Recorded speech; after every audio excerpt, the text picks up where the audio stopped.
महाकादशोऽध्यायः नमः पुरस्तादथ पृष्ठतस्ते नमोऽस्तु ते सर्वत एव सर्वम् अनन्तवीर्यामितविक्रमस्त्वं सर्वं समाप्नोषि ततोऽसि सर्वं।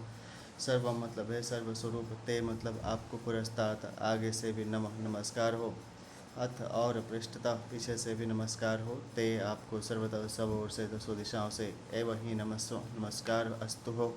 अनंत वीर्य, हे अनंत वीर्य, हमित विक्रम असीम पराक्रम वाले त्वम, आपने सर्वम सबको एक देश में समाप्नोषि समेट रखा है, ततः अतः सर्व सब कुछ असी आप ही हैं। व्याख्या है नमः पुरस्तादथ पृष्ठतस्ते नमो अस्तु ते सर्वतः एव सर्व। अर्जुन भयभीत हैं, मैं क्या बोलूं यह उनकी समझ में नहीं आ रहा है, इसलिए वे आगे से पीछे से सब ओर से अर्थात दसों दिशाओं से केवल नमस्कार ही नमस्कार कर रहे हैं। अनंत वीर्यामित विक्रमस्तम, अनंत वीर्य कहने का तात्पर्य है कि आप तेज बल आदि से भी अनंत हैं, और अमित विक्रम कहने का तात्पर्य है कि आपके पराक्रम युक्त संरक्षण आदि कार्य भी असीम हैं। इस तरह आपकी शक्ति भी अनंत है और पराक्रम भी अनंत है। सर्वम समाप्नोषि ततोऽसि सर्वम, आपने सबको समावृत कर रखा है, अर्थात संपूर्ण संसार आपके अंतर्गत हैं। संसार का कोई भी अंश ऐसा नहीं है जो कि आपके अंतर्गत न हो। अर्जुन एक बड़ी अलौकिक विलक्षण बात देख रहे हैं कि भगवान अनंत सृष्टियों में परिपूर्ण व्याप्त हो रहे हैं, और अनंत सृष्टियाँ भगवान के किसी अंश में हैं। परिशिष्ट भाव है। भगवान के दिव्य विराट रूप को देखकर अर्जुन ने कहा कि आप अपने तेज से संसार को संतप्त कर रहे हैं। स्वतेजसा विश्वमिदं तपन्तम, 11वें अध्याय का 19वां। तो संतप्त करने वाले और संतप्त होने वाले दोनों एक ही विराट रूप के अंग हैं। भगवान के उग्र रूप को देखकर तीनों लोग व्यथित व्याकुल हो रहे हैं। लोकत्रयं व्यथितं महात्मन, 11वें अध्याय का 20वां। तो व्यथित होने वाले त्रिलोकी भी भगवान के विराट रूप का ही अंग है। भगवान को देखकर देवता भयभीत होकर उनका गुणगान कर रहे हैं। केंचित् भीता प्राञ्जल्यो गृह्णन्ति, 11वें अध्याय का 21वां। और राक्षस लोग भयभीत होकर दसों दिशाओं में भाग रहे हैं। रक्षांस वीतानि दिशो द्रवन्ति, 11वें अध्याय का 36वां। तो भयभीत होने वाले देवता और राक्षस भी भगवान के विराट रूप के ही अंग हैं, कारण कि देवता राक्षस आदि कुरुक्षेत्र में नहीं थे, प्रत्युत भगवान के विराट रूप में ही अर्जुन को दिख रहे थे। ब्रह्मा विष्णु शंकर रुद्र आदित्य वसु साध्यगण विश्वदेव अश्विनी कुमार मरुद्गण पितृगण सर्प गंधर्व यक्ष राक्षस असुर ऋषि महर्षि सिद्धगण वायु यमराज अग्नि वरुण चंद्रमा सूर्य आदि, और इनके सिवाय भीष्म द्रोण कर्ण जयद्रथ आदि समस्त राजा लोग, ये सब के सब दिव्य विराट रूप के ही अंग हैं। इतना ही नहीं, अर्जुन संजय धृतराष्ट्र तथा कौरव और पांडव सेना भी उसी विराट रूप के ही अंग हैं। सर्वम समाप्नोषि ततोऽसि सर्वः, तात्पर्य है कि जड़ चेतन स्थावर जंगम रूप से जो कुछ देखने सुनने सोचने में आ रहा है वह सब अविनाशी भगवान ही है। इसका अनुभव करने के लिए साधक को दृढ़ता से यह मान लेना चाहिए कि चाहे मेरी समझ में आए या ना आए, अनुभव में आए या ना आए, स्वीकार हो या ना हो, पर बात यही सच्ची है। जैसे जल के एक कण में और समुद्र में एक ही जल तत्व परिपूर्ण है, ऐसे ही छोटी से छोटी और बड़ी से बड़ी प्रत्येक वस्तु में एक ही परमात्मा तत्व परिपूर्ण है। ऐसा मानकर वह हर समय मन ही मन सबको नमस्कार करता रहे। उसको वृक्ष नदी पहाड़ पत्थर दीवार आदि जो कुछ भी दिखे, उसमें अपने इष्ट भगवान को देखकर वह प्रार्थना करे कि हे नाथ, मुझे अपना प्रेम प्रदान करो, हे प्रभु आपको मेरा नमस्कार हो। ऐसा करने से उसको सब जगह भगवान दिखने लग जाएंगे, क्योंकि वास्तव में सब कुछ भगवान ही है। संबंध है अब आगे के 2 श्लोक में अर्जुन भगवान से प्रार्थना करते हुए क्षमा मांगते हैं। सखेति मत्तं प्रसभं यदुक्तं, हे कृष्ण हे यादव हे सखेतिम, अजानतां महिमानं तवेदं मया प्रमादात् प्रणमय्येन वापिं, यच्चापहासार्थमसत्कृतोऽसिं विहारशय्यासनभोजनेषु एकोऽथवाप्यच्युतं तत्क्षमक्षं तत्क्षामये त्वामहं प्रमेयम्। तब मतलब आपकी, इदम मतलब इस महिमानम महिमा को, अजानता न जानते हुए, सखा मतलब मेरे सखा हैं, इति ऐसा मत्वा मानकर, मई मतलब मैंने, प्रमादतः प्रमाद से, वा अथवा प्रणयेन प्रेम से, अपि मतलब ही, प्रसभम हठपूर्वक बिना सोचे समझे, हे कृष्ण हे कृष्ण, हे यादव हे यादव, हे सखे, इति इस प्रकार, यत् जो कुछ उक्तम कहा है, च और अच्युत हे अच्युत, अवहासार्थम हंसी दिल लगी मैं विहार शय्यासन भोजनेशु, चलते फिरते सोते जागते उठते बैठते खाते पीते समय, एक अकेले अथवा मतलब अथवा तत्समक्षम उन सखाओं कुटुंबियों आदि के सामने, यत् मतलब मेरे द्वारा आपका जो कुछ असत्कृत तिरस्कार अपमान किया गया, असी मतलब है, अप्रमेयम, हे अप्रमेय स्वरूप, तत्व मतलब वह सब, त्वाम आपसे, अहम मतलब मैं, क्षामये क्षमा करवाता हूँ, अर्थात आपसे क्षमा मांगता हूँ। व्याख्या है, जब अर्जुन विराट भगवान के अति उग्र रूप को देखकर भयभीत होते हैं तब वे भगवान के कृष्ण रूप को भूल जाते हैं और पूछ बैठते हैं कि उग्र रूप वाले आप कौन हैं। परंतु जब उनको भगवान श्री कृष्ण की स्मृति आती है कि वे ये ही हैं, तब भगवान के प्रभाव आदि को देखकर उनको सखा भाव से किए हुए पुराने व्यवहार की याद आ जाती है और उसके लिए वे भगवान से क्षमा मांगते हैं। सखेति मत्तम प्रसभम यदुक्तम, हे कृष्ण हे यादव हे सखेति। जो बड़े आदमी होते हैं, श्रेष्ठ पुरुष होते हैं, उनको साक्षात नाम से नहीं पुकारा जाता। उनके लिए तो आप महाराज आदि शब्दों का प्रयोग होता है, परंतु मैंने आपको कभी हे कृष्ण कह दिया, कभी हे यादव कह दिया और कभी हे सखे कह दिया। इसका कारण क्या था? अजानता महिमानम तवेदम। इसका कारण यह था कि मैंने आपकी ऐसी महिमा को और स्वरूप को जाना नहीं कि आप कैसे विलक्षण हैं। आपके किसी एक अंश में अनंत कोटि ब्रह्मांड विराजमान है, ऐसा मैं पहले नहीं जानता था। आपके प्रभाव की तरफ मेरी दृष्टि ही नहीं गई। मैंने कभी सोचा समझा ही नहीं कि आप कौन हैं और कैसे हैं। यद्यपि अर्जुन भगवान के स्वरूप को, महिमा को, प्रभाव को पहले भी जानते थे, तभी तो उन्होंने एक अक्षौहिणी सेना को छोड़कर निःशस्त्र भगवान को स्वीकार किया। तथापि भगवान के शरीर के किसी एक अंश में अनंत कोटि ब्रह्मांड यथावकाश स्थित हैं। ऐसे प्रभाव को, स्वरूप को, महिमा को अर्जुन ने पहले नहीं जाना था। जब भगवान ने कृपा करके विश्वरूप दिखाया, तब उसको देखकर ही अर्जुन की दृष्टि भगवान के प्रभाव की तरफ गई और वे भगवान को कुछ जानने लगे। उनका यह विचित्र भाव हो गया कि कहाँ तो मैं और कहाँ ये देवों के देव, परंतु मैंने प्रमाद से अथवा प्रेम से हठपूर्वक बिना सोचे समझे जो पन में आया वह कह दिया। मया प्रमादात प्रणयेन वापिम। बोलने में मैंने बिल्कुल ही सावधानी नहीं बरती।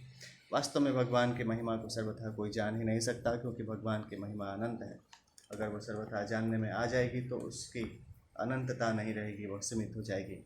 जब भगवान की सामर्थ्य से उत्पन्न होने वाली विभूतियों का भी अंत नहीं है, तब भगवान और उनकी महिमा का अंत आ ही कैसे सकता है, अर्थात आ ही नहीं सकता। यच्चावाहासार्थम असत्कृतोऽसि विहारशय्यासन भोजनेषु। मैंने आपको बराबरी का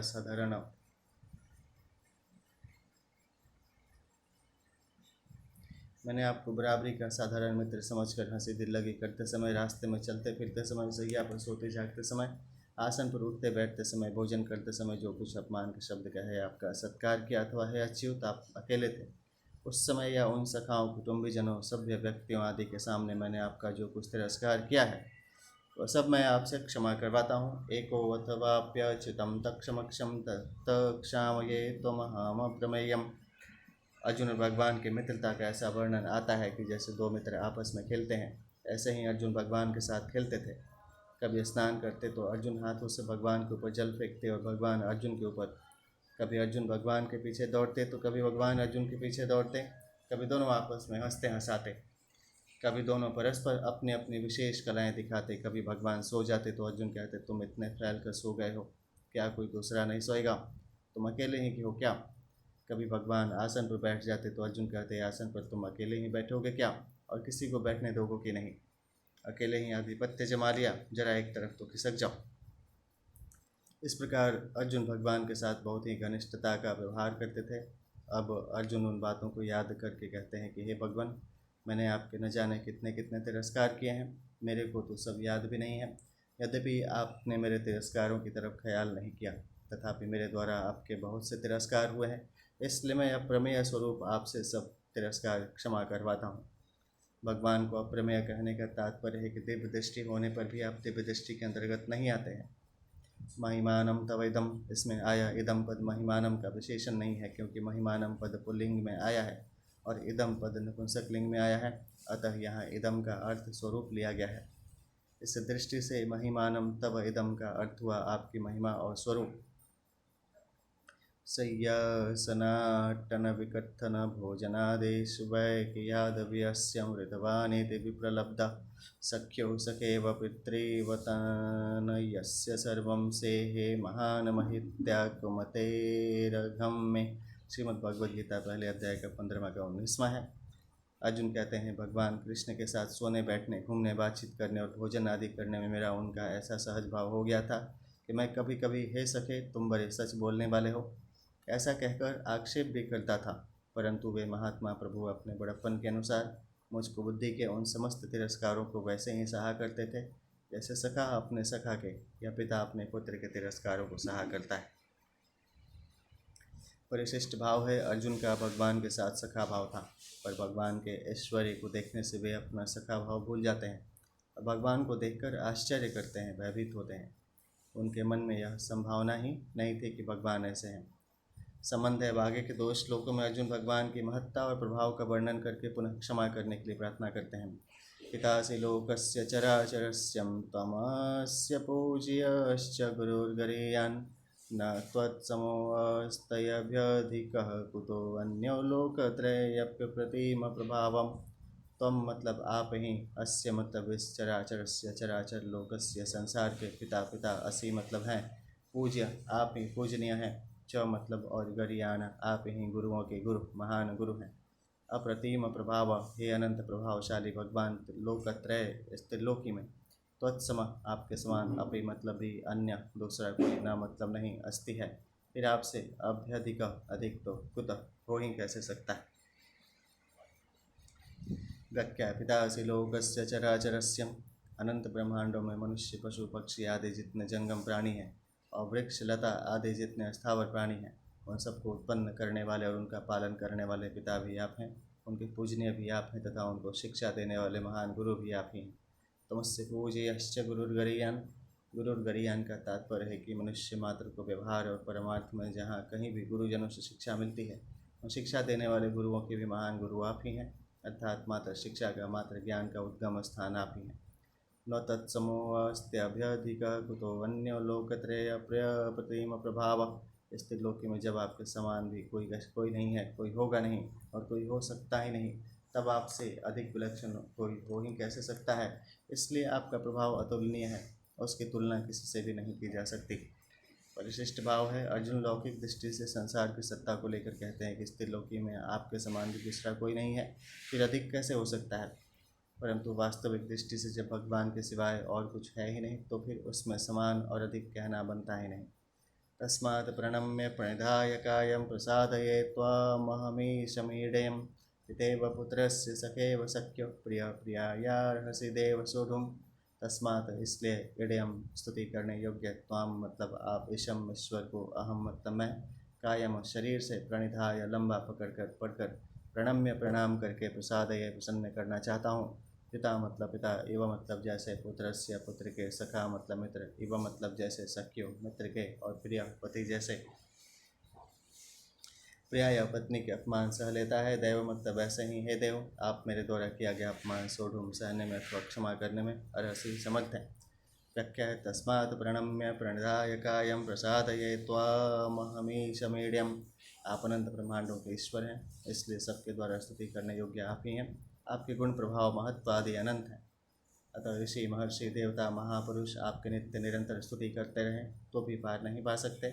ऐसे स्तुति करने योग्य आपकी मैं क्या स्तुति कर सकता हूँ। मेरे में आपकी स्तुति करने का बल नहीं है, सामर्थ्य नहीं है, इसलिए मैं तो केवल आपके चरणों में लंबा पड़कर दंडवत प्रणाम ही कर सकता हूँ और इसी से आपको प्रसन्न करना चाहता हूँ। पितेव पुत्रस्य सखेव सख्यो प्रिय प्रियायार्हसि देव सोढुम्। किसी का अपमान होता है तो उसमें मुख्य 3 कारण होते हैं। पहला, प्रमाद असावधानी से, दूसरा, हंसी दिल लगी विनोद में ख्याल न रहने से, और तीसरा, अपनेपन की घनिष्ठता होने पर अपने साथ रहने वाले का महत्व न जानने से। जैसे गोदी में बैठा हुआ छोटा बच्चा अज्ञानवश पिता की दाढ़ी मूंछ खींचता है, मुंह पर थप्पड़ लगाता है, कभी कभी लात मार देता है, तो बच्चे की ऐसी चेष्टा देखकर पिता राजी ही होते हैं, प्रसन्न ही होते हैं। वे अपने में यह भाव लाते ही नहीं कि पुत्र मेरा अपमान कर रहा है। मित्र के साथ चलते फिरते, उठते बैठते आदि समय चाहे जैसा व्यवहार करता है, चाहे जैसा बोल देता है, जैसे तुम बड़े सत्य बोलते हो जी, तुम तो बड़े सत्य प्रतिज्ञ हो, अब तो तुम बड़े आदमी हो गए हो, तुम तो खूब अभिमान करने लग गए हो, आज मानो तुम राजा ही बन गए हो आदि। पर उसका मित्र उसके इन बातों का ख्याल नहीं करता, वह तो यही समझता है कि हम बराबरी के मित्र हैं। ऐसी हंसी दिल लगी तो होती ही रहती है। पत्नी के द्वारा आपस के प्रेम के कारण उठने बैठने, बातचीत करने आदि में पति की जो कुछ अवहेलना होती है उसे पति सह लेता है। जैसे पति नीचे बैठा है तो वह ऊंचे आसन पर बैठ जाती है, कभी किसी बात को लेकर अवहेलना भी कर देती है, पर पति उसे स्वाभाविक ही सह लेता है। अर्जुन कहते हैं कि जैसे पिता पुत्र के, मित्र मित्र के और पति पत्नी के अपमान को सह लेता है अर्थात क्षमा कर देता है, ऐसे ही हे भगवान आप मेरे अपमान को सहने में समर्थ हैं, अर्थात इसके लिए मैं आपसे क्षमा मांगता हूँ। 41वें 42वें श्लोक में अर्जुन ने 3 बातें कही थी। प्रमादात, प्रमाद से, अवहासार्थम, हंसी दिल लगी से, और प्रणय न, प्रेम से। उन्हीं 3 बातों का संकेत अर्जुन ने यहाँ 3 दृष्टांत देकर किया है। अर्थात प्रमाद के लिए पिता पुत्र का, हंसी दिल लगी के लिए मित्र मित्र का, और प्रेम के लिए पति पत्नी का दृष्टांत दिया है। 11वें अध्याय में 11 रसों का वर्णन है। 11वें अध्याय में 11 रसों का वर्णन इस प्रकार हुआ। देव रूप का वर्णन होने से शांत रस है, 15वें से 18वें श्लोक तक। स्वर्ग से पृथ्वी तक और 10 दिशाओं में व्याप्त व्याप्त रूप का वर्णन होने से अद्भुत रस, 20वां श्लोक। अपनी जिह्वा से सबका ग्रहण कर रहे हैं, ग्रसन कर रहे हैं, और सबका संहार करने के लिए काल रूप से प्रवृत्त हुए हैं, ऐसा रूप धारण किए होने से रौद्र रस, 30वां और 32वां श्लोक। भयंकर विकराल मुख और दाढ़ों वाला रूप होने से विभत्स रस, 23वें से 25वें श्लोक तक। तुम युद्ध के लिए खड़े हो जाओ, इस रूप में वीर रस, 33वां श्लोक। लंबे पड़कर दंडवत प्रणाम आदि करने से दास्य रस, 44वें श्लोक का पूर्वार्ध। मुख्य मुख्य योद्धाओं को तथा अन्य राजा लोगों को भगवान के मुख में जाते हुए देखने से करुण रस, 28वें 29वें श्लोक। दृष्टांत से मित्र मित्र के, पिता पुत्र के और पति पत्नी के अपमान को सह लेता है। इस रूप में क्रमशः सख्य रस, वात्सल्य रस और माधुर्य रस का वर्णन हुआ है। 44वें श्लोक का उत्तरार्ध और हंसी आदि के स्मृति रूप से हास्य रस का वर्णन हुआ है। 42वें श्लोक का पूर्वार्ध। संबंध है। अब आगे के 2 श्लोकों में अर्जुन चतुर्भुज रूप दिखाने के लिए प्रार्थना करते हैं। अदृष्टपूर्वं हृषितोऽस्मि दृष्ट्वा भयेन च प्रव्यथितं मनो मे, तदेव मे दर्शय देवरूपं प्रसीद देवेश जगन्निवास। अदृष्टपूर्वम, जिसको पहले कभी नहीं देखा उस रूप को, दृष्टवा देख कर मैं, हर्षिता हर्षित, अस्मि हो रहा हूँ, च मतलब और साथ ही साथ, भयेन भय से, मैं मतलब मेरा, मन मतलब मन, प्रव्यथितम अत्यंत व्यथित हो रहा है, अतः आप में मतलब मुझे अपने तत्व एवं उसी देव रूपम देव रूप शांत विष्णु रूप को दर्शय दिखाइए। देवेश, हे देवेश, जगन निवास, हे जगन निवास, प्रसीद, आप प्रसन्न होइए। व्याख्या है, जैसे विराट रूप दिखाने के लिए मैंने भगवान से प्रार्थना की तो भगवान ने मुझे विराट रूप दिखा दिया, ऐसे ही देव रूप दिखाने के लिए प्रार्थना करने पर भगवान देव रूप दिखाएंगे ही। ऐसी आशा होने से अर्जुन भगवान से देव रूप दिखाने के लिए प्रार्थना करते हैं। अदृष्टपूर्वं हृषितोऽस्मि दृष्ट्वां भयेन च प्रव्यथितं मनो मे, आपका ऐसा अलौकिक आश्चर्यमय विशाल रूप मैंने पहले कभी नहीं देखा। आपका ऐसा भी रूप है, ऐसा मेरे मन में संभावना भी नहीं है, ऐसा रूप देखने की मेरे में कोई योग्यता भी नहीं थी। यह तो केवल आपने अपनी तरफ से ही कृपा करके दिखाया है। इससे मैं अपने आप को बड़ा सौभाग्यशाली मानकर हर्षित हो रहा हूँ। आपकी कृपा को देखकर गदगद हो रहा हूँ, परंतु साथ ही साथ आपके स्वरूप की उग्रता को देखकर मेरा मन भय के कारण अत्यंत व्यथित हो रहा है, व्याकुल हो रहा है, घबरा रहा है। तदेव में दर्शय देव रूपम, तत्व वह शब्द प्रवृक्षवाची है, अतः तदेव तत्व एव कहने से ऐसा मालूम देता है कि अर्जुन ने देव रूप विष्णु रूप पहले कभी देखा है जो अभी सामने नहीं है। विश्व रूप देखने पर जहाँ अर्जुन की पहले दृष्टि पड़ी वहाँ उन्होंने कमलासन पर विराजमान ब्रह्मा जी को देखा।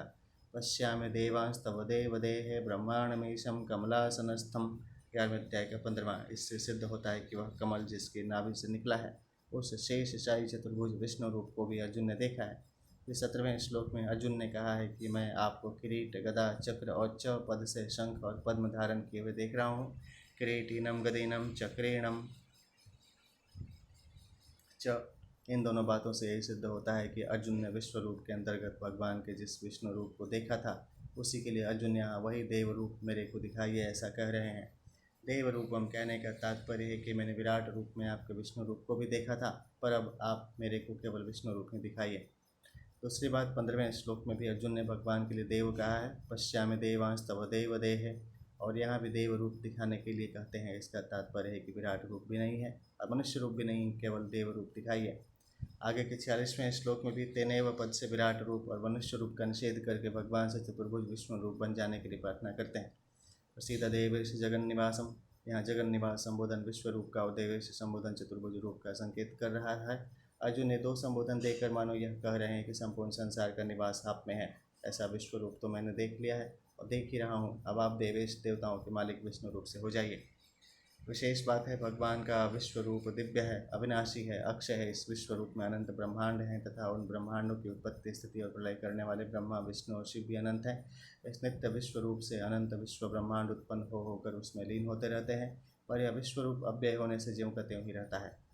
आगे 49वें श्लोक में पुनः तथा तदेव पद से भगवान ने और 50वें श्लोक में भूया पद से संजय ने भी उसी विश्व रूप के अंतर्गत देखे गए चतुर्भुज रूप को दिखाने की बात कही है।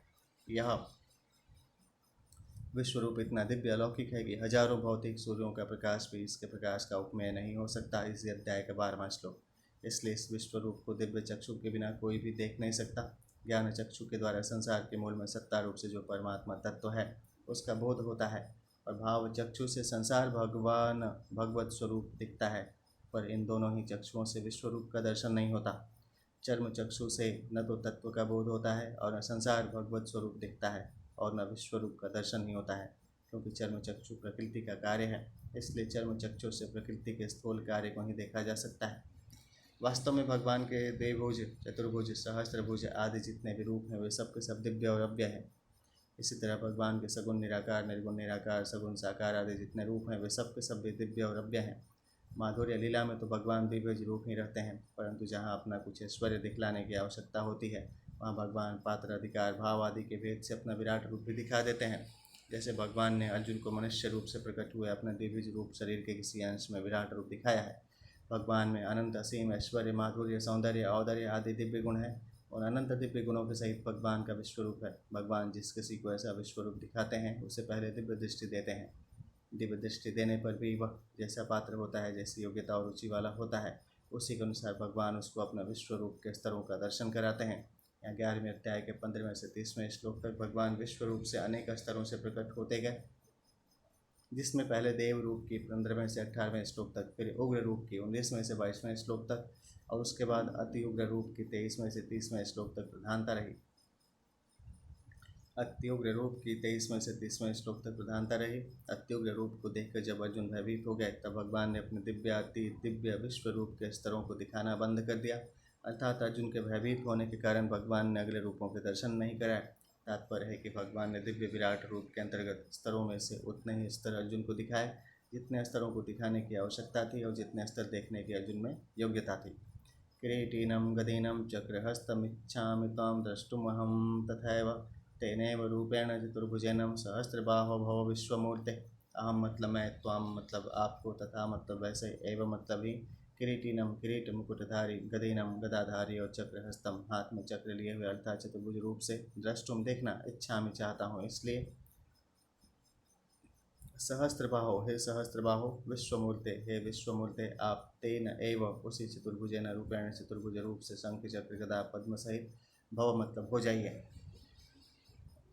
इदमस्तु सन्निकृष्टे समीपत्तरवर्ति चैतद्धो रूपम अदसस्तु विप्रकृष्टे तदिक्तिं प्रतो परोक्षं विजानीयात। इस उक्ति के अनुसार इदम शब्द समीप का, एतत् शब्द अत्यंत समीप का, अदस शब्द दूर का और तत् शब्द परोक्ष का वाचक है।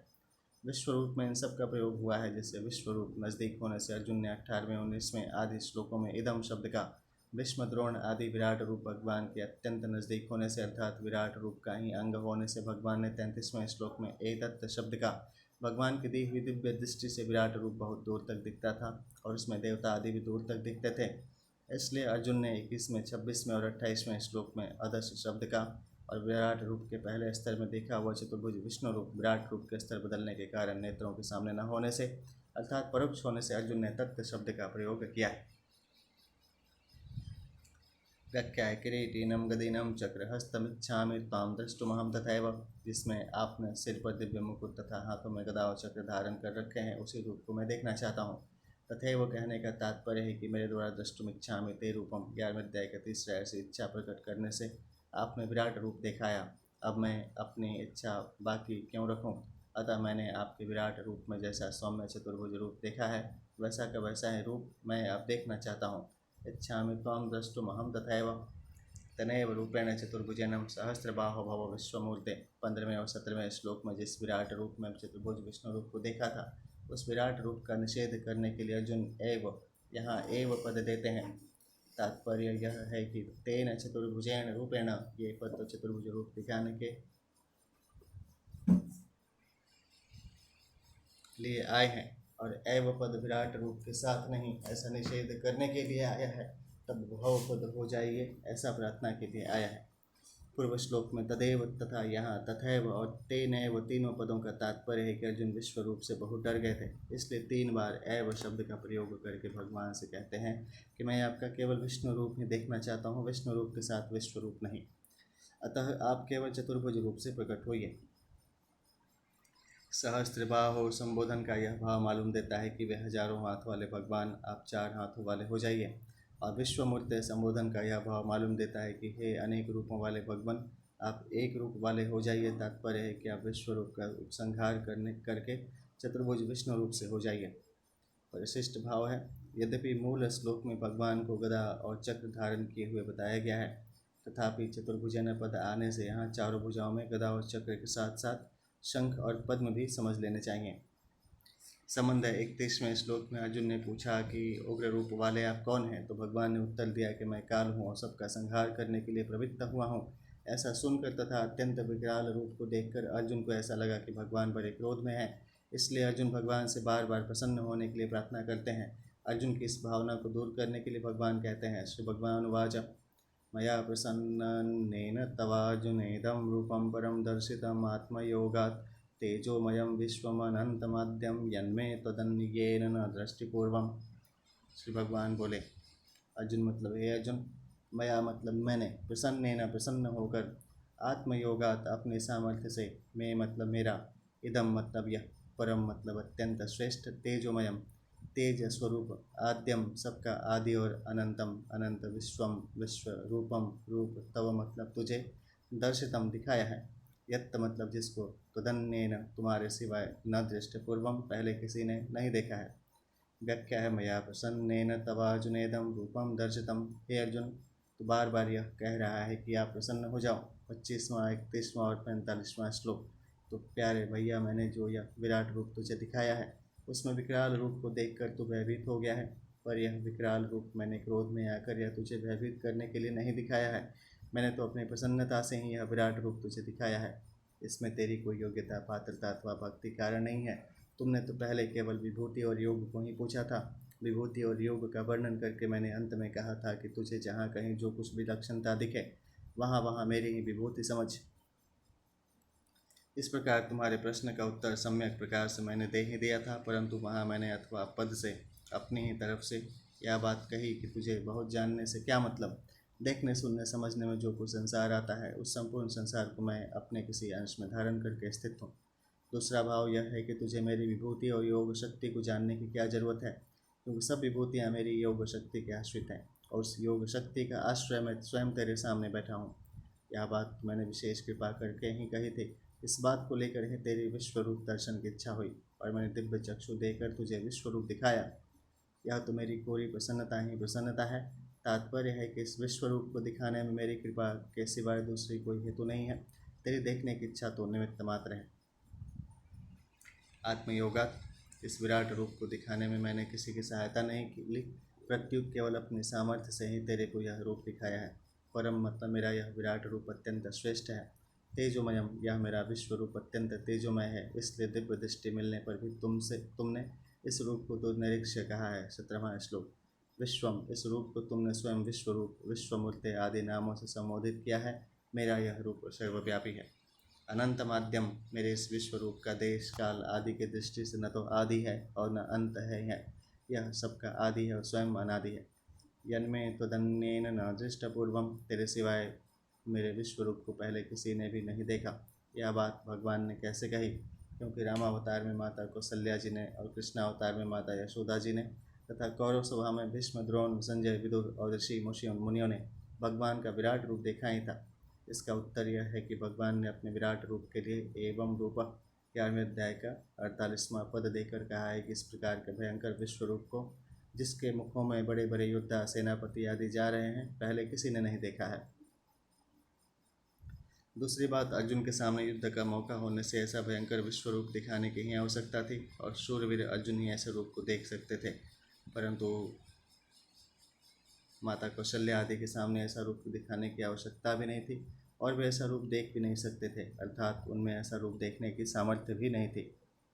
भगवान ने यह तो कहा है कि इस विश्व रूप को पहले किसी ने नहीं देखा, पर वर्तमान में कोई नहीं देख रहा है, ऐसा नहीं कहा है, कारण कि अर्जुन के साथ साथ संजय भी भगवान के विश्व रूप को देख रहे हैं। अगर संजय न देखते तो वे गीता के अंत में यह कैसे कह सकते थे कि भगवान के अति अद्भुत विराट रूप का बार बार स्मरण करके मेरे को बड़ा भारी विस्मय हो रहा है और मैं बार बार हर्षित हो रहा हूँ। 18वें अध्याय का 77वां श्लोक। विशेष बात है भगवान के द्वारा मैंने अपनी प्रसन्नता से, कृपा से ही तेरे को यह विश्व रूप दिखाया है।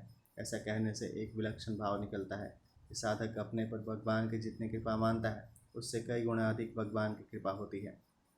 भगवान की जितनी कृपा होती है उसको मानने की सामर्थ्य साधक में नहीं है, कारण कि भगवान की कृपा अपार असीम है और उसको मानने की सामर्थ्य सीमित है। साधक प्रायः अनुकूल वस्तु, व्यक्ति, परिस्थिति आदि में ही भगवान की कृपा मान लेता है, अर्थात सत्संग मिलता है, साधन ठीक चलता है, वृत्तियाँ ठीक हैं, मन भगवान में ठीक लग रहा है आदि में वह भगवान की कृपा मान लेता है। इस प्रकार केवल अनुकूलता में ही कृपा मानना कृपा को सीमा में बांधना है, जिससे असीम कृपा का अनुभव नहीं होता। उस कृपा में ही राजी होना कृपा का भोग है। साधक को चाहिए कि वह न तो कृपा को सीमा में बांधे और न कृपा का भोग ही करे। साधन ठीक चलने में जो सुख होता है उस सुख में सुखी होना, राजी होना भी भोग है, जिससे बंधन होता है। सुख संगे न बधनाति ज्ञान संगे न चानदा, गीता 14वें अध्याय का 6। सुख होना अथवा सुख का ज्ञान होना दोषी नहीं है, प्रत्युत उसके साथ संग करना, उससे सुखी होना, प्रसन्न होना ही दोष है। इससे अर्थात साधन जन्य सात्विक सुख भोगने से गुणातीत होने में बाधा लगती है। अतः साधक को बड़ी सावधानी से सुख से असंग होना चाहिए। जो साधक इस सुख से असंग नहीं होता, अर्थात इसमें प्रसन्नतापूर्वक सुख लेता रहता है, वह भी यदि अपनी साधना में तत्परतापूर्वक लगा रहे तो समय पाकर उसकी उस सुख से स्वतः अरुचि हो जाएगी। परंतु जो उस सुख से सावधानीपूर्वक असंग रहता है उसे शीघ्र ही वास्तविक तत्व का अनुभव हो जाता है। संबंध है, विश्वरूप दर्शन के लिए भगवान की कृपा के सिवाय दूसरा कोई साधन नहीं है। इस बात का आगे के श्लोक में विशेषता से वर्णन करते हैं। न वेद यज्ञाधयनैर्न च क्रियाभिर्णं तपोभिरुग्रह एवं रूपः शक्यम अहम निर्लोके द्रष्टुम तदन्येन कुरु प्रवीर।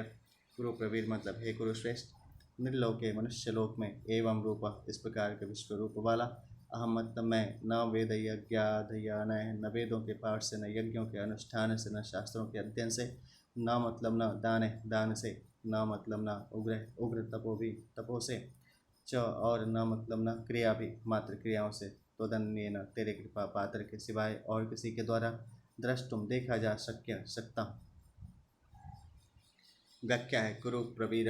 यहाँ अर्जुन के लिए कुरु प्रवीर संबोधन देने का अभिप्राय है कि संपूर्ण कुरुवंशियों में मेरे से उपदेश सुनने की, मेरे रूप को देखने की और जानने की तेरी जिज्ञासा हुई तो यह कुरुवंशियों में तुम्हारी श्रेष्ठता है।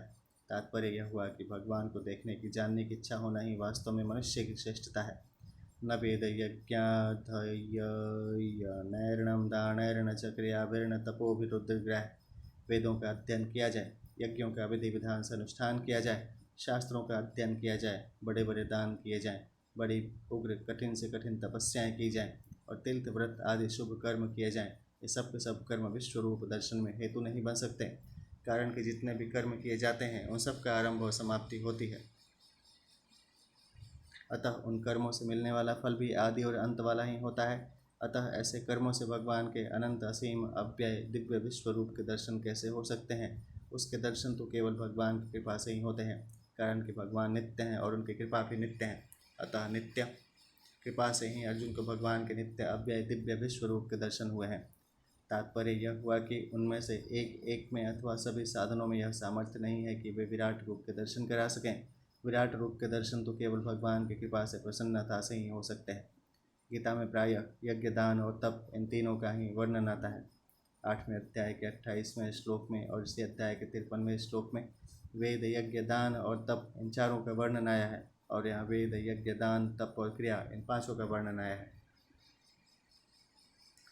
8वें अध्याय के 28वें श्लोक में सप्तमी विभक्ति और बहुवचन तथा यहाँ के श्लोकों में तृतीया विभक्ति और बहुवचन का प्रयोग हुआ है, जबकि दूसरी जगह प्रायः प्रथमा विभक्ति और एक वचन का प्रयोग आता है। यहाँ तृतीया विभक्ति और बहुवचन देने का तात्पर्य यह है कि वेद, यज्ञ, दान आदि साधनों में से एक एक साधन विशेषता से बहुत बार किया जाए अथवा सभी साधन विशेषता से बहुत बार किए जाएं तो भी वे सब के सब साधन विश्वरूप दर्शन के कारण नहीं बन सकते, अर्थात इनके द्वारा विश्वरूप नहीं देखा जा सकता, कारण कि विश्वरूप का दर्शन करना किसी कर्म का फल नहीं है। अगर वेद, यज्ञाध्ययन पद का अर्थ वेदों का अध्ययन और यज्ञों का अनुष्ठान लिया जाए तो वेदों के अध्ययन के अंतर्गत शास्त्रों का अध्ययन भी आ जाता है, क्योंकि सभी शास्त्र वेदों का ही अनुगमन करते हैं, परंतु खुलासा करने के लिए यहाँ शास्त्रों का अध्ययन अलग से लिया गया है। जैसे यहाँ वेद यज्ञ आदि साधनों से विश्वरूप नहीं देखा जा सकता, ऐसा कहकर विश्वरूप दर्शन की दुर्लभता बताई है। ऐसे ही आगे 53वें श्लोक में वेद यज्ञ आदि साधनों से चतुर्भुज रूप नहीं देखा जा सकता, ऐसा कहकर चतुर्भुज रूप दर्शन की दुर्लभता बताई है। चतुर्भुज रूप को देखने में अनन्य भक्ति को साधन बताया है इसी अध्याय का 54वां श्लोक। क्योंकि वह रूप ऐसा विलक्षण है कि उसका दर्शन देवता भी चाहते हैं, इसलिए उस रूप में भक्ति हो सकती है, परंतु विश्व रूप को देखकर तो भय लगता है। अतः ऐसे रूप में भक्ति कैसे होगी, प्रेम कैसे होगा? इसलिए इसके दर्शन में भक्ति को साधन नहीं बताया है। यह तो केवल भगवान की प्रसन्नता से, कृपा से ही देखा जा सकता है।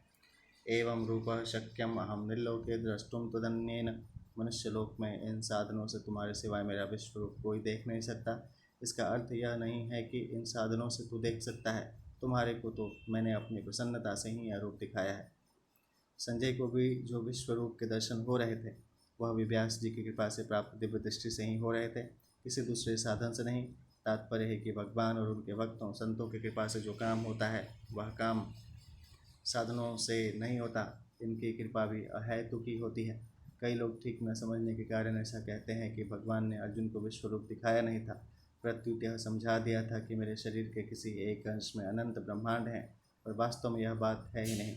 स्वयं भगवान ने कहा है कि मेरे शरीर में एक जगह चराचर सहित संपूर्ण जगत को अभी देख ले। 7वां श्लोक जब अर्जुन को दिखाया नहीं गया, तब भगवान ने कहा कि तू अपने इन चर्म चक्षुओं से मेरे विश्व रूप को नहीं देख सकता, इसलिए मैं तुझे दिव्य चक्षु देता हूँ। 8वां श्लोक फिर भगवान ने अर्जुन को दिव्य चक्षु देकर साक्षात अपना विश्व रूप दिखाया। संजय ने भी कहा है कि भगवान के शरीर में एक जगह स्थित विश्व रूप को अर्जुन ने देखा। 13वां श्लोक अर्जुन ने भी विश्व रूप का दर्शन करते हुए कहा कि मैं आपके शरीर में संपूर्ण प्राणियों के समुदायों को तथा ब्रह्मा विष्णु महेश आदि सबको देख रहा हूँ। 15वां श्लोक आदि आदि। इससे सिद्ध होता है कि भगवान ने अर्जुन को प्रत्यक्ष में अपने विश्व रूप के दर्शन कराए थे। दूसरी बात समझाने के लिए तो ज्ञान चक्षु होते हैं। गीता 13वें अध्याय का 34वां और 15वें अध्याय का 11वां श्लोक। और दिव्य चक्षु से साक्षात दर्शन ही होते हैं, अतः भगवान ने केवल कहकर समझा दिया हो ऐसी बात नहीं है। संबंध है अर्जुन का भय दूर करने के लिए भगवान आगे के श्लोक में उनको देव रूप देखने की आज्ञा देते हैं।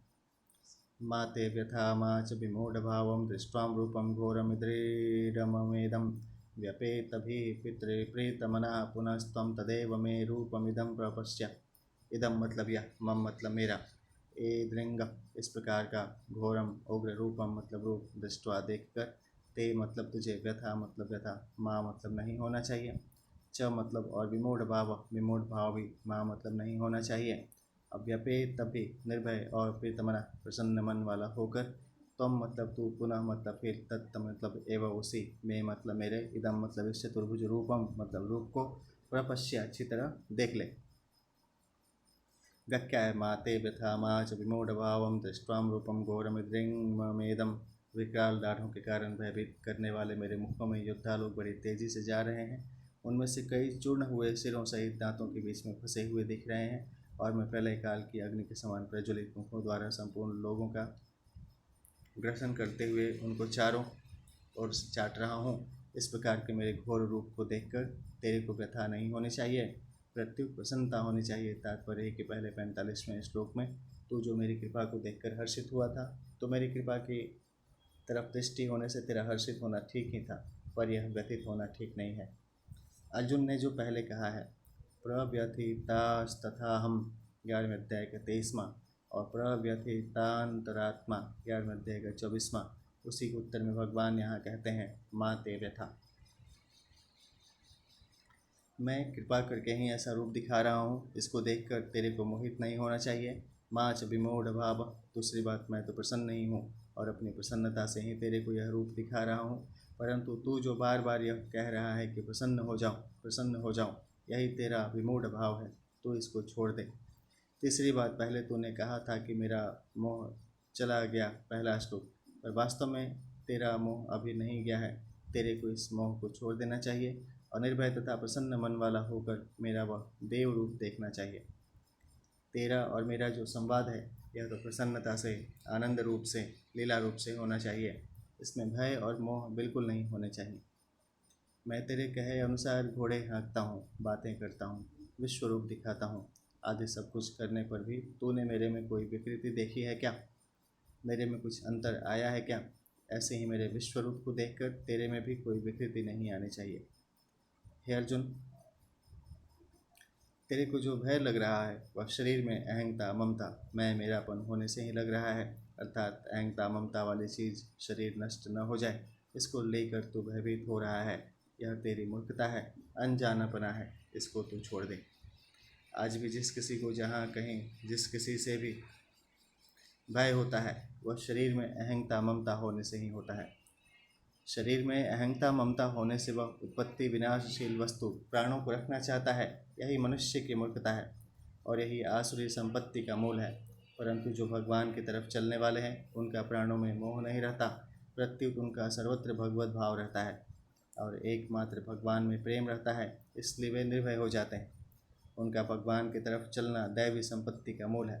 नृसिंह भगवान के भयंकर रूप को देखकर देवता आदि सभी डर गए, पर प्रहलाद जी नहीं डरे, क्योंकि प्रहलाद जी की सर्वत्र भगवत बुद्धि थी। इसलिए वे नृसिंह भगवान के पास जाकर उनके चरणों में गिर गए और भगवान ने उनको उठाकर गोद में ले लिया तथा उनको जीभ से चाटने लगे। व्यपेतभिं प्रीतमना पुनस्त्वं तदेव मे रूपमिदं प्रपश्य। अर्जुन ने 45वें श्लोक में कहा था भयेन च प्रव्यथितं मनो में, अतः भगवान ने भयेन के लिए कहा है व्यपेतभि, अर्थात तू भय रहित हो जा, और प्रव्यथितं मन के लिए कहा है प्रीतमना, अर्थात तू प्रसन्न मन वाला हो जा। भगवान ने विराट रूप में अर्जुन को जो चतुर्भुज रूप दिखाया था उसी के लिए भगवान पुनः पद देकर कह रहे हैं कि वही मेरा यह रूप तो फिर अच्छी तरह से देख ले। तदेव कहने का तात्पर्य है कि तू देव रूप विष्णु रूप के साथ ब्रह्मा शंकर आदि देवता और भयानक विश्व रूप नहीं देखना चाहता, केवल देव रूप ही देखना चाहता है, इसलिए वही रूप तू अच्छी तरह से देख ले। अर्जुन की प्रार्थना के अनुसार भगवान अभी जो रूप दिखाना चाहते हैं उसके लिए भगवान ने यहाँ इदम शब्द का प्रयोग किया है। संजय और अर्जुन की दिव्य दृष्टि कब तक रही? संजय को वेद व्यास जी ने युद्ध के अभ्यास में दिव्य दृष्टि दी थी, जिससे वे धृतराष्ट्र को युद्ध के समाचार सुनाते रहे। अपने में कई तरह का परिवर्तन देखने पर भी अर्जुन सब अवस्थाओं में भगवान को निर्विकार ही मानते हैं। तभी तो उन्होंने गीता के आदि मध्य तथा अंत में गीता पहले अध्याय के 21वें 11वें अध्याय के 42वें और 18वें अध्याय के 73वें श्लोक में भगवान के लिए अच्युत संबोधन का प्रयोग किया है। ऐशते संजयो राजन् युद्धमें तद् वदिष्यन्ति एतस्य सर्वसंग्रामे न परोक्षं भविष्यति। चक्षुषा संजयो राजन् दिव्येनैव समन्विता कथयिष्यति ते युद्धं सर्वज्ञश्च भविष्यति। महाभारत के विष्णु पर्व का दूसरे अध्याय का 10वां। राजन, यह संजय आपको इस युद्ध का सब समाचार बताया करेगा। संपूर्ण संग्राम भूमि में कोई ऐसी बात नहीं होगी जो इसके प्रत्यक्ष न हो। राजन, संजय दिव्य दृष्टि से संपन्न होकर सर्वज्ञ हो जाएगा और तुम्हें युद्ध की बात बताएगा। परंतु अंत में जब दुर्योधन की मृत्यु पर संजय शोक से व्याकुल हो गए तब संजय की वह दिव्य दृष्टि चली गई। अर्जुन के द्वारा विश्वरूप दिखाने की प्रार्थना करने पर भगवान ने अर्जुन को दिव्य दृष्टि दी। दिव्यम ददामि ते चक्षु पश्चिमे योगमैश्वरम 11वें अध्याय का 8वां। और अर्जुन विराट रूप भगवान के देव रूप उग्र रूप आदि रूपों के दर्शन करने लगे। जब अर्जुन के सामने अत्युग्र रूप आया तब वे डर गए और भगवान की स्तुति प्रार्थना करते हुए कहने लगे कि मेरा मन भय से व्यथित हो रहा है, आप मेरे को वही चतुर्भुज रूप दिखाइए। तब भगवान ने अपना चतुर्भुज रूप दिखाया और फिर द्विभुज रूप से हो गए। इससे सिद्ध होता है कि यहाँ 49वें श्लोक तक ही अर्जुन की दिव्य दृष्टि रही। 51वें श्लोक में स्वयं अर्जुन ने कहा है कि मैं आपके सौम्य मनुष्य रूप को देखकर सचेत हो गया हूँ और अपने स्वाभाविक स्थिति को प्राप्त हो गया हूँ। यहाँ शंका होती है कि अर्जुन तो पहले भी व्यथित व्याकुल हुए थे। दृष्ट्वा लोका प्रव्यथितास्तथा हम 11वें अध्याय का 23वां। दृष्ट्वा ही त्वं प्रव्यथितानान्तरात्मा 11वें अध्याय का 24वां। अतः वहीं उनकी दिव्य दृष्टि चली जानी चाहिए थी। इसका समाधान यह है कि अर्जुन वहाँ इतने भयभीत नहीं हुए थे जितने यहाँ हुए हैं। यहाँ तो अर्जुन भयभीत होकर भगवान को बार बार नमस्कार करते हैं और उनसे चतुर्भुज रूप दिखाने के लिए प्रार्थना भी करते हैं। 45वां श्लोक है, इसलिए यहाँ अर्जुन की दिव्य दृष्टि चली जाती है। दूसरा कारण यह भी माना जा सकता है कि पहले अर्जुन के विश्व रूप देखने की विशेष रुचि इच्छा थी। द्रष्टुमिच्छामि ते रूपम 11वें अध्याय का 3, इसलिए भगवान ने अर्जुन को दिव्य दृष्टि दी। परंतु यहाँ अर्जुन के विश्व रूप देखने की रुचि नहीं रही और वे भयभीत होने के कारण चतुर्भुज रूप देखने की इच्छा करते हैं। इसलिए दिव्य दृष्टि की आवश्यकता न रहने से उनकी दिव्य दृष्टि चली जाती है। अगर संजय और अर्जुन शोक से भय से व्यथित व्याकुल न होते तो उनकी दिव्य दृष्टि बहुत समय तक रहती और वे बहुत कुछ देख लेते, परंतु शोक और भय से व्यथित होने के कारण उनकी दिव्य दृष्टि चली गई। इसी तरह से जब मनुष्य मोह से संसार में आसक्त हो जाता है तो भगवान की दी हुई विवेक दृष्टि काम नहीं करती। जैसे मनुष्य का रुपयों में अधिक मोह होता है तो वह चोरी करने लग जाता है, फिर और मोह बढ़ने पर डकैती करने लग जाता है तथा अत्यधिक मोह बढ़ जाने पर वह रुपयों के लिए दूसरे की हत्या तक कर देता है। इस प्रकार ज्यों ज्यों मोह बढ़ता है त्यों ही त्यों उसका विवेक काम नहीं करता। अगर मनुष्य मोह में न फंसकर अपनी विवेक दृष्टि को महत्व देता तो वह अपना उद्धार करके संसार मात्र का उद्धार करने वाला बन जाता। परिशिष्ट भाव है।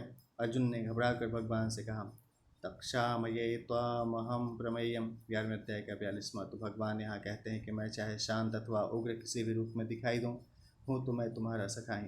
तुम डर गए तो यह तुम्हारी मूर्खता है, मित्रता में ढिलाई है। जो कुछ दिख रहा है वह सब मेरी ही लीला है, इसमें घबराने की क्या बात है। मित्रता में कौन बड़ा और कौन छोटा। भगवान ही जगत रूप से प्रकट हुए हैं, इसलिए यह जगत भगवान का आदि अवतार कहा जाता है। आद्य अवतार पुरुष वरस्यम। श्रीमद्भागवत गीता के 2 अध्याय का 6 का 41वां। जैसे भगवान ने राम कृष्ण आदि रूपों से अवतार लिया है, ऐसे ही जगत रूप से भी अवतार लिया है। इसको अवतार इसलिए कहा है कि इसमें भगवान दृष्टि रूप से दिखने में आ जाते हैं। अवतार के समय लौकिक दृष्टि से दिखने पर भी भगवान सदा अलौकिक ही रहते हैं। गीता के 4 अध्याय का 6वां श्लोक। परंतु राग द्वेष के कारण अज्ञानियों को भगवान लौकिक दिखते हैं। गीता 7वें अध्याय का 24वां 25वां और 9वें अध्याय का 11वां श्लोक। भगवान शांत अथवा उग्र किसी भी रूप में आए उसकी मर्जी है। सुंदर दृश्य हो, पुष्प खिले हों, सुगंध आ रही हो तो वह भी भगवान का रूप है, और मांस हड्डियाँ मैला पड़ा हो, दुर्गंध आ रही हो तो वह भी भगवान का रूप है। तव पुत्रे गते स्वर्गे शोकार्तस्य ममानध ऋषि दत्तं प्रणष्टे तद् दिव्यदर्शे त्वमद्य वै। महाभारत के सौप्तिक पर्व के 9वें अध्याय का 62वां। निष्पाप नरेश, आपके पुत्र के स्वर्गलोक में चले जाने से मैं शोक से आतुर हो गया हूँ, और महर्षि व्यास जी की दी हुई मेरी वह दिव्य दृष्टि भी अब नष्ट हो गई है।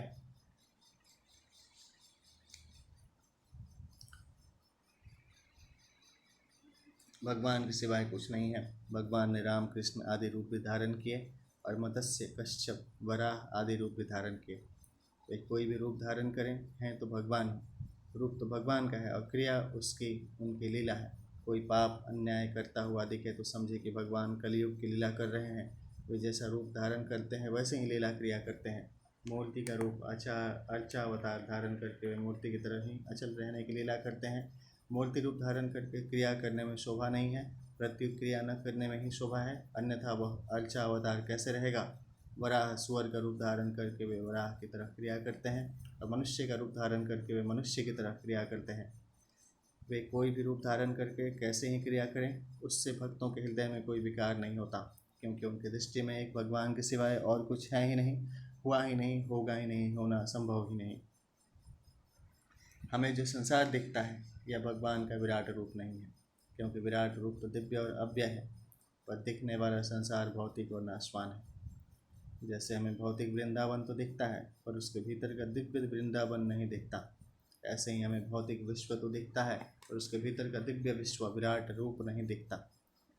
ऐसा दिखने में कारण है सुख भोग की इच्छा। भोग इच्छा के कारण जड़ता, भौतिकता, मलिनता आई है। अगर भोग इच्छा को लेकर संसार में आकर्षण न हो तो सब कुछ चिन्मय विराट रूप ही। तत्वबोध होने पर ज्ञानी को तो संसार चिन्मय रूप से दिखता है, पर प्रेमी भक्त को वह माधुर्य रूप से दिखता है। माधुर्य रूप से दिखने पर जैसे अपने शरीर में सबकी स्वाभाविक प्रियता होती है, ऐसे ही भक्त की मात्र प्राणियों के साथ स्वाभाविक प्रियता होती है। परंतु अर्जुन ने ऐश्वर्य रूप से भगवान का विराट रूप देखा था, क्योंकि वे वही रूप देखना चाहते थे। द्रष्टुमिच्छामि ते रूपम ऐश्वर्यम पुरुषोत्तम। 11वें अध्याय का 3। माधुर्य में प्रियता विशेष होती है और ऐश्वर्य में प्रभाव विशेष होता है। तात्पर्य है कि दिव्य विराट रूप एक होने पर भी भावना के अनुसार अनेक रूपों में दिखता है, और अनेक रूप से दिखने पर भी एक ही रहता है। एकता में अनेकता और अनेकता में एकता भगवान की विलक्षणता, अलौकिकता, विचित्रता है।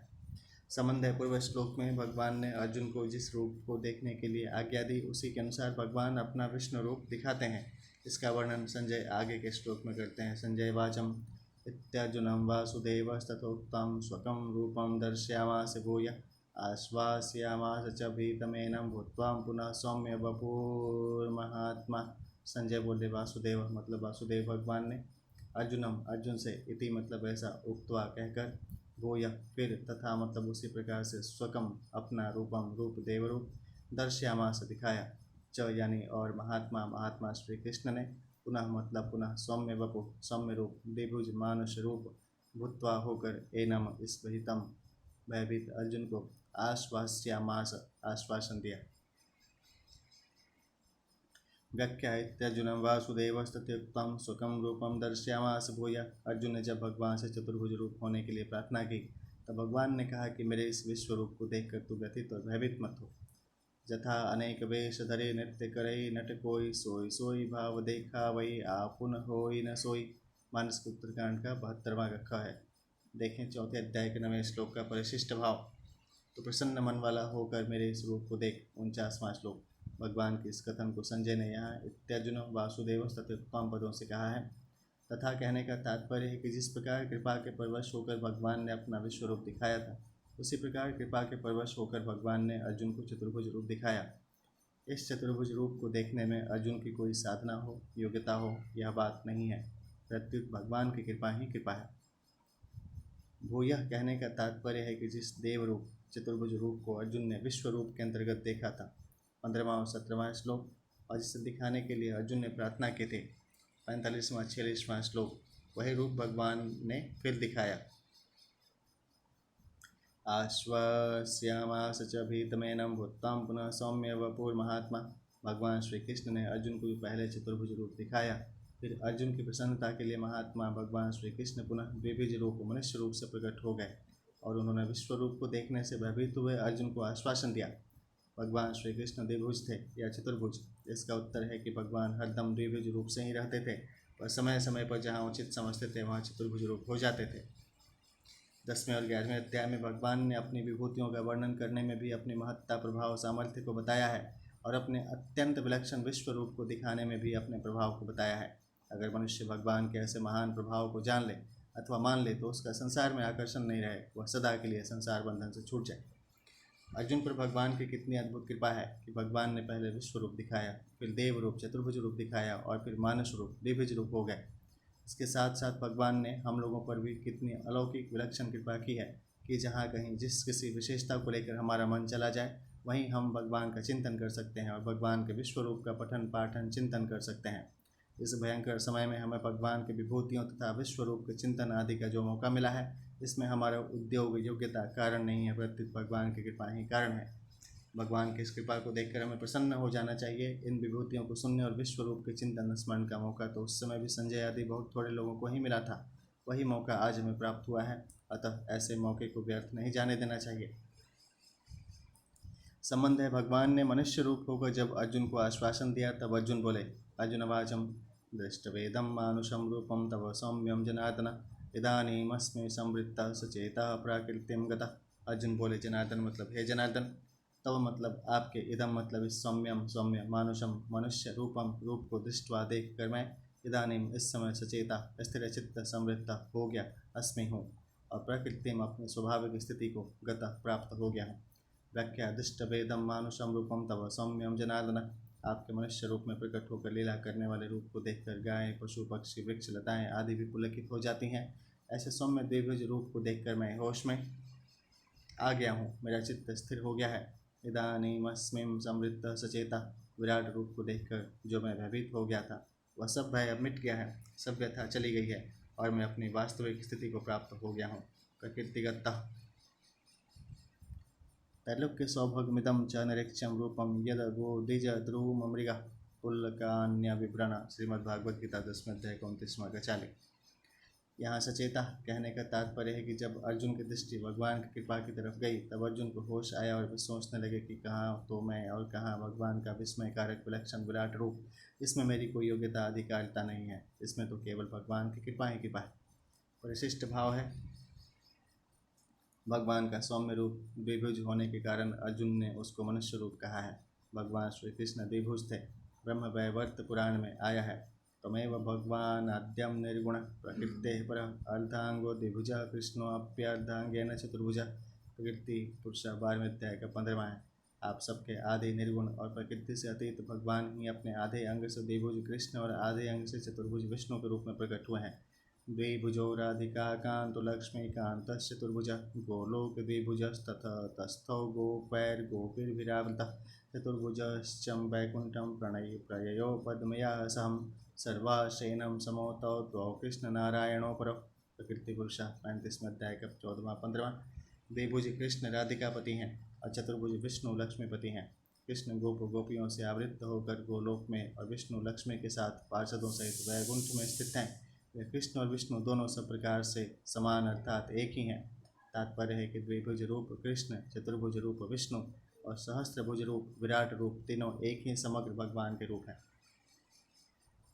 संबंध है। अर्जुन की कृतज्ञता का अनुमोदन करते हुए भगवान कहते हैं, श्री भगवान वाचम सुदूरदर्शमिदं रूपं दृष्टवानसि यन्मयं मां देवा अप्यस्य रूपस्यं नित्यं दर्शनकांक्षिणः। श्री भगवान बोले, मम मतलब मेरा, इदम मतलब यह, यत् मतलब जो, रूपम चतुर्भुज रूप, दृष्टवान असि तुमने देखा है, सुदूरदर्शम इसके दर्शन अत्यंत ही दुर्लभ हैं, देवा देवता, अपि मतलब भी, अस्य मतलब इस, रूपस्य रूप को, नित्यम दर्शनकांक्षिण देखने के लिए नित्य लालायित रहते हैं।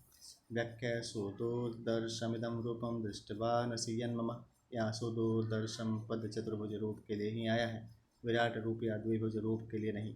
कारण कि विराट रूप की तो देवता भी कल्पना क्यों करने लगे, और मनुष्य रूप जब मनुष्यों के लिए सुलभ था तब देवताओं के लिए वह दुर्लभ कैसे होता। इसलिए सुदूरदर्शम पद से भगवान विष्णु का चतुर्भुज रूप ही लेना चाहिए, जिसके लिए देव रूपम 11वें अध्याय का 45वां, स्वकम रूपम 11वें अध्याय का 50वां पद आए हैं। देवा अपयस्य रूपस्यम नित्यम दर्शनकांक्षिण। भगवान ने यहाँ कहा है कि मेरा यह जो चतुर्भुज रूप है इसके दर्शन बड़े ही दुर्लभ है।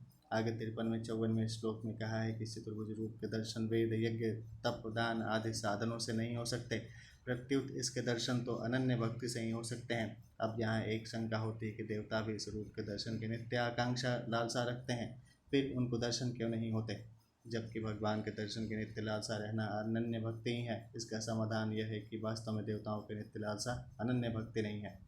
नित्य लालसा रखने का तात्पर्य है कि नित्य निरंतर एक परमात्मा की ही लालसा लगी रहे और दूसरी कोई लालसा न रहे।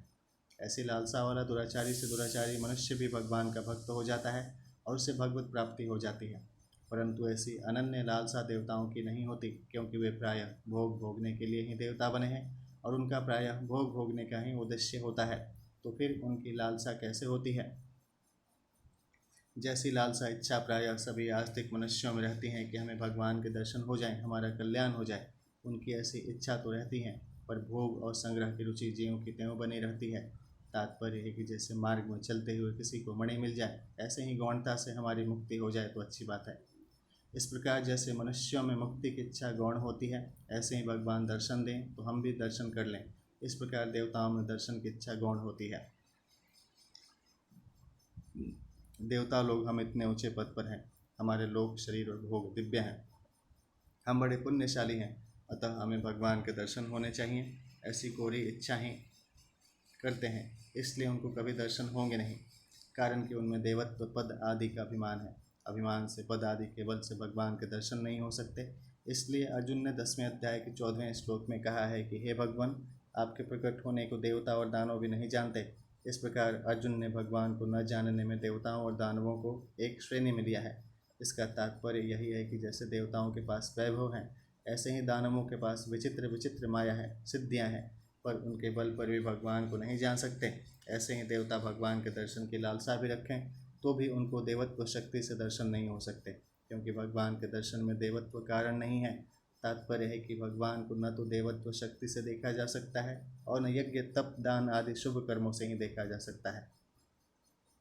इसी अध्याय का 53वां श्लोक, उनको तो अनन्य भक्ति से ही देखा जा सकता है। 54वां श्लोक, अनन्य भक्ति से देवता और मनुष्य दोनों ही भगवान को देख सकते हैं। देवा अपि कहने का तात्पर्य है कि जिन पुण्यों के कारण देवताओं को ऊंचा पद मिला है, ऊंचे दिव्य भोग मिले हैं, उन पुण्यों के बल से, पद आदि के बल से वे भगवान के दर्शन नहीं कर सकते। तात्पर्य है कि पुण्य कर्म ऊंचे लोग, ऊंचे भोग तो दे सकते हैं, पर भगवान के दर्शन कराने के उनमें सामर्थ्य नहीं है। भगवान के दर्शन में यह प्राकृत महत्व कुछ भी मूल्य नहीं रखता, परिशिष्ट भाव है। यद्यपि देवताओं का शरीर दिव्य होता है, पर भगवान का शरीर उससे भी विलक्षण होता है। देवताओं का शरीर भौतिक तेजोमय और भगवान का शरीर चिन्मय होता है। भगवान का शरीर सतचित्त आनंदमय नित्य अलौकिक और अत्यंत दिव्य होता है। अतः देवता भी भगवान को देखने के लिए लालायित रहते हैं। जैसे साधारण लोगों में नए नए स्थान देखने का शौक रहता है, ऐसे ही देवताओं में भगवान को देखने का शौक है, प्रेम नहीं। तात्पर्य है कि जैसे भक्त प्रेम पूर्वक भगवान को देखना चाहते हैं, ऐसे देवता नहीं देखना चाहते। इसलिए भगवान प्रेमी भक्तों के तो अधीन है, पर देवताओं के अधीन नहीं है। संबंध है, पूर्व श्लोक में कही हुई बात को ही भगवान आगे के श्लोक में पुष्ट करते हैं।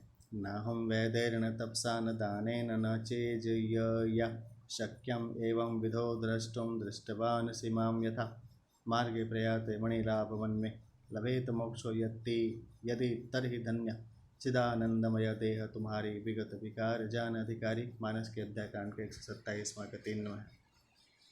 यथा मतलब जिस प्रकार तुमने, माम मतलब मुझे, दृष्टवान देखा, असी मतलब है, एवं विधा इस प्रकार का, अहम चतुर्भुज रूप वाला मैं, न मतलब न तो वेद वेदों से, न मतलब न तपसा तप से, न यानी न दाने न दान से, च यानी और, न मतलब न ईजया यज्ञ से ही, द्रष्टुम देखा, शक्य जा सकता है, जा सकता हूँ।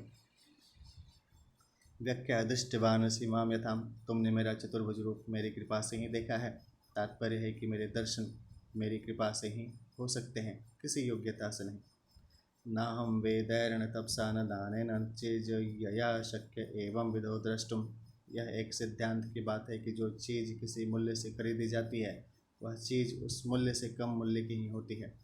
जैसे कोई दुकानदार एक घड़ी 100 रुपयों में बेचता है, तो उसने वह घड़ी कम मूल्यों में दी है, तभी तो वह 100 रुपयों में देता है। इसी तरह अनेक वेदों का अध्ययन करने पर, बहुत बड़ी तपस्या करने पर, बहुत बड़ा दान देने पर तथा बहुत बड़ा यज्ञ अनुष्ठान करने पर भगवान मिल जाएंगे, ऐसी बात नहीं है।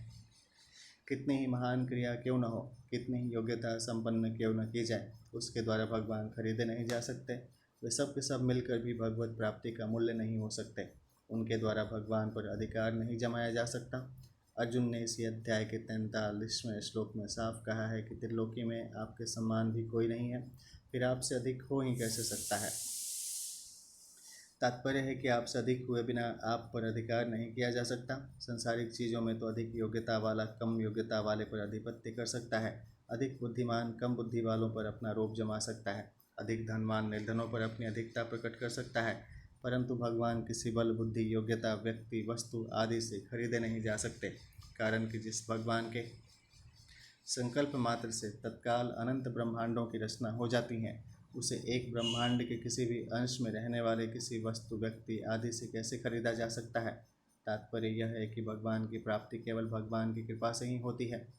वह कृपा तब प्राप्त होती है जब मनुष्य अपने सामर्थ्य, समय, समझ, सामग्री आदि को भगवान के सर्वथा अर्पण करके अपने में सर्वथा निर्बलता अयोग्यता का अनुभव करता है, अर्थात अपने बल योग्यता आदि का किंचित मात्र भी अभिमान नहीं करता। इस प्रकार जब वह सर्वथा निर्बल होकर अपने आप को भगवान के सर्वथा समर्पित करके अनन्य भाव से भगवान को पुकारता है, तब भगवान तत्काल प्रकट हो जाते हैं। कारण कि जब तक मनुष्य के अंतःकरण में प्राकृतिक वस्तु योग्यता बल बुद्धि आदि का महत्व और सहारा रहता है, तब तक भगवान अत्यंत नज़दीक होने पर भी दूर दिखते हैं। इस श्लोक में जो दुर्लभता बताई गई है, वह चतुर्भुज रूप के लिए ही बताई गई है, विश्व रूप के लिए नहीं। अगर इसको विश्व रूप के लिए ही मान लिया जाए तो पुनरुक्ति दोष आ जाएगा, क्योंकि पहले 48वें श्लोक में विश्व रूप की दुर्लभता बताई जा चुकी है। दूसरी बात, आगे के श्लोक में भगवान ने अनन्य भक्ति से अपने को देखा जाना शक्य बताया है। विश्व रूप में अनन्य भक्ति हो ही नहीं सकती, क्योंकि अर्जुन जैसे शूरवीर पुरुष भगवान से दिव्य दृष्टि प्राप्त करके भी विश्व रूप को देखकर भयभीत हो गए, तो उस रूप में अनन्य भक्ति, अनन्य प्रेम, आकर्षण कैसे हो सकता है, अर्थात नहीं हो सकता। संबंध है, जब कोई किसी साधन से, किसी योग्यता से, किसी सामग्री से आपको प्राप्त नहीं कर सकता, तो फिर आप कैसे प्राप्त किए जाते हैं, इसका उत्तर भगवान आगे के श्लोक में देते हैं। भक्त्याम त्वनन्यया शक्य अहमेव विधो अर्जुन ज्ञातुम द्रष्टुम च तत्त्वेन प्रवेष्टुम च परन्तप। तू मतलब परंतु, परंतप हे शत्रुतापन, अर्जुन मतलब अर्जुन, एवं विधा इस प्रकार, अहम मतलब चतुर्भुज रूप वाला मैं, अनन्या भक्त्याम केवल अनन्य भक्ति से ही, तत्वेन तत्व से ज्ञातुम जानने में, च मतलब और द्रष्टुम साकार रूप से देखने में, च यानी तथा प्रवेष्टुम प्रवेश प्राप्त करने में शक्यम वाक्याम भक्त्या तदनया शक्यहम एवं विधो अर्जुनम। यहाँ तू पद पहले बताए हुए साधनों से विलक्षण साधन बताने के लिए आया है। भगवान कहते हैं कि हे अर्जुन, तुमने मेरा जैसा शंख चक्र गदा पद्मधारी चतुर्भुज रूप देखा है, वैसा रूप वाला मैं यज्ञ दान तप आदि के द्वारा नहीं देखा जा सकता, प्रत्युत अनन्य भक्ति के द्वारा ही देखा जा सकता हूँ। अनन्य भक्ति का अर्थ है केवल भगवान का ही आश्रय हो, सहारा हो, आशा हो, विश्वास हो। भगवान के सिवाय किसी योग्यता, बल, बुद्धि आदि का किंचिन मात्र भी सहारा न हो, इनका अंतःकरण में किंचिन मात्र भी महत्व न हो। यह अनन्य भक्ति स्वयं से ही होती है, मन, बुद्धि, इंद्रियों आदि के द्वारा नहीं। तात्पर्य है कि केवल स्वयं की व्याकुलता पूर्वक उत्कंठा हो, भगवान के दर्शन बिना एक क्षण भी चैन न पड़े। ऐसी जो भीतर में स्वयं की बेचैनी है, वही भगवत प्राप्ति में खास कारण है। इस बेचैनी में, व्याकुलता में अनंत जन्मों के अनंत पाप भस्म हो जाते हैं। ऐसी अनन्य भक्ति वालों के लिए ही भगवान ने कहा है, जो अनन्य चित्त वाला भक्त निरंतर मेरा चिंतन करता है, उसके लिए मैं सुलभ हूँ। गीता में अध्याय का 14वां श्लोक। और जो अनन्य भक्त मेरा चिंतन करते हुए उपासना करते हैं, उनका योग क्षेम मैं बहन करता हूँ। गीता 9वें अध्याय का 22वां श्लोक।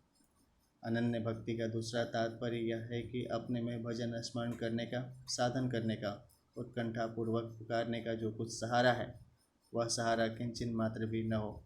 फिर साधन किस लिए करना है? केवल अपना अभिमान मिटाने के लिए, अर्थात अपने में जो साधन करने के बल का भान होता है कि साधन के बल पर मैं अपना उद्धार कर लूँगा, उसको मिटाने के लिए ही साधन करता है। तात्पर्य है कि भगवान की प्राप्ति साधन करने से नहीं होती, प्रत्युत साधन का अभिमान गलने से होता है। साधन का अभिमान गल जाने से साधक पर भगवान की शुद्ध कृपा असर करती है, अर्थात उस कृपा के आने में कोई आड़ नहीं रहती और उस कृपा से भगवान की प्राप्ति हो जाती है। ज्ञातुम द्रष्टुम च तत्वेन प्रवेष्टुम, ऐसी अनन्य भक्ति से ही मैं तत्व से जाना जा सकता हूँ, अनन्य भक्ति से ही मैं देखा जा सकता हूँ और अनन्य भक्ति से ही मैं प्राप्त किया जा सकता हूँ। ज्ञान के द्वारा भी भगवान तत्व से जाने जा सकते हैं और प्राप्त किए जा सकते हैं। गीता 18वें अध्याय का 55वां श्लोक। वह दर्शन देने के लिए भगवान बाध्य नहीं है। ज्ञातुम कहने का तात्पर्य है कि मैं जैसा हूँ वैसा का वैसा जानने में आ जाता हूँ। जानने में आने का यह अर्थ नहीं है कि मैं उसकी बुद्धि के अंतर्गत आ जाता हूँ, प्रत्युत उसकी जानने की शक्ति मेरे से परिपूर्ण हो जाती है। तात्पर्य है कि वह मेरे को वासुदेव सर्वम, गीता 7वें अध्याय का 19वां, और सदा सच्चाहम, गीता 9वें अध्याय का 19वां, इस तरह वास्तविक तत्व से जान लेता है। द्रष्टुम कहने का तात्पर्य है कि वह सगुण रूप से, अर्थात विष्णु, राम, कृष्ण आदि जिस किसी भी रूप से देखना चाहे मेरे को देख सकता है। प्रवेष्टुम कहने का तात्पर्य है कि वह भगवान के साथ अपने आप की अभिन्नता का अनुभव कर लेता है, अर्थात उसका भगवान के नित्य लीला में प्रवेश हो जाता है। नित्य लीला में प्रवेश होने में भक्त की इच्छा और भगवान की मर्जी ही मुख्य होती है।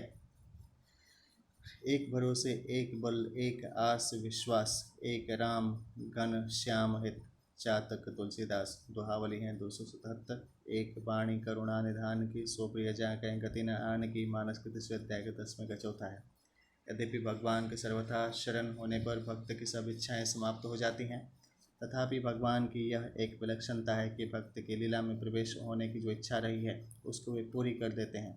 केवल पारमार्थिक इच्छा को ही पूरी करते हों ऐसी बात नहीं, किंतु भक्त की पहले जो सांसारिक या किंचित इच्छा रही हो उसको भी भगवान पूरी कर देते हैं। जैसे भगवत दर्शन से पूर्व की इच्छा के अनुसार ध्रुव जी को 36,000 वर्ष का राज्य मिला और विभीषण को 1 कल्प का। तात्पर्य यह हुआ कि भगवान भक्त की इच्छा को पूरी कर देते हैं और फिर अपनी मर्जी के अनुसार उसे वास्तविक पूर्णता की प्राप्ति करा देते हैं, जिससे भक्त के लिए कुछ भी करना, जानना और पाना शेष नहीं रहता। विशेष बात है भक्त की खुद की जो उत्कट अभिलाषा है, उस अभिलाषा में ऐसी ताकत है कि वह भगवान में भी भक्त से मिलने की उत्कंठा पैदा कर देती है। भगवान की इस उत्कंठा में बाधा देने की किसी में भी सामर्थ्य नहीं है। अनंत सामर्थ्यशाली भगवान की जब भक्त की तरफ कृपा उमड़ती है, तब वह कृपा भक्त के संपूर्ण विघ्नों को दूर करके भक्त की योग्यता अयोग्यता को किंचन मात्र भी न देखती हुई भगवान को भी परवश कर देती है, जिससे भगवान भक्त के सामने तत्काल प्रकट हो जाते हैं। परिशिष्ट भाव है जहाँ भगवान ने ज्ञान की परानिष्ठा बताई है, वहाँ ज्ञान से केवल जानना और प्रवेश करना, ये दो ही बताते हैं, यही दो ही बताए हैं। ततो माम तत्त्वतो ज्ञात्वं विशते तदंतरम, गीता 18वें अध्याय का 55वां।